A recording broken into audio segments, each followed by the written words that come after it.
The mansion stood at the edge of the town, a hulking structure of darkened stone and creeping ivy, known locally as Blackwood Manor. It had a history shrouded in whispers and shadows, once the lair of a coven of witches.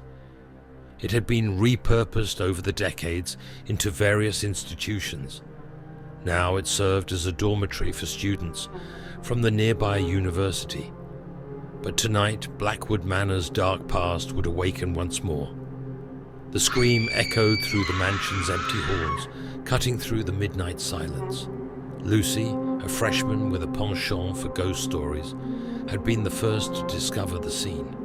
Her roommate, Emily, lay motionless on the floor of their shared room, her eyes wide open in a final, silent plea for help.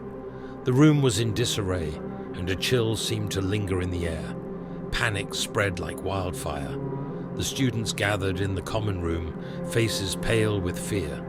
The police were called, and soon Detective Parker arrived, his sharp eyes missing nothing. He had seen many things in his career, but the eeriness of this case was unsettling. It was eerily reminiscent of the patterns left by one Marcus Grimm, a notorious figure from the 1930s.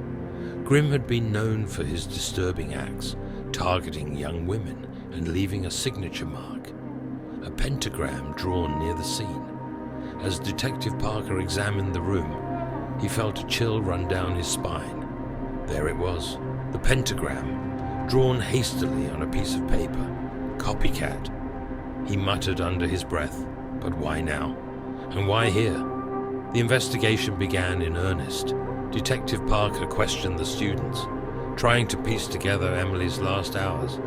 It soon became clear that Blackwood Manor held more secrets than anyone had imagined.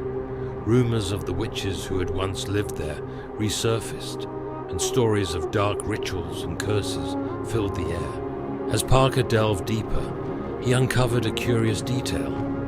Marcus Grimm had a connection to Blackwood Manor. During the 1930s, the mansion had been a sanatorium, and Grimm had been a patient there. He had claimed to hear voices, witches' whispers, urging him to commit unspeakable acts. Could the mansion itself be influencing someone now? Meanwhile, Lucy found herself drawn to an old, dusty book she discovered in the mansion's library. It was a grimoire filled with spells and rituals of the witches who had once lived there. As she flipped through its pages, she realized that some of the spells mirrored the details of Grimm's actions. Had he found this book too? Was this the source of his madness? Late one night, as the storm raged outside, Lucy gathered her courage and performed a summoning ritual from the grimoire. She hoped to contact the spirit of one of the witches to find answers. As she chanted the ancient words, the air grew cold, and a ghostly figure materialized before her. "I am Celine," the spirit whispered. "One of the last of the Blackwood witches. You seek the truth about the events." Lucy nodded, fear and determination warring within her. "Grimm was but a pawn," Celine continued. "The true evil lies within the manor itself. It corrupts the weak-minded, turning them into instruments of its will. Someone here has succumbed to its influence." As the spirit faded, Lucy felt a new resolve. She had to find the person who had been corrupted by the manor's dark power. The next day, Parker made a breakthrough. He discovered that one of the students, David, had an unusual obsession with Marcus Grimm. He had been studying the killer for a thesis paper and had even visited Grimm's old haunts. When confronted, David became agitated and defensive, his eyes darting nervously. Just as Parker was about to arrest David, another mysterious occurrence took place.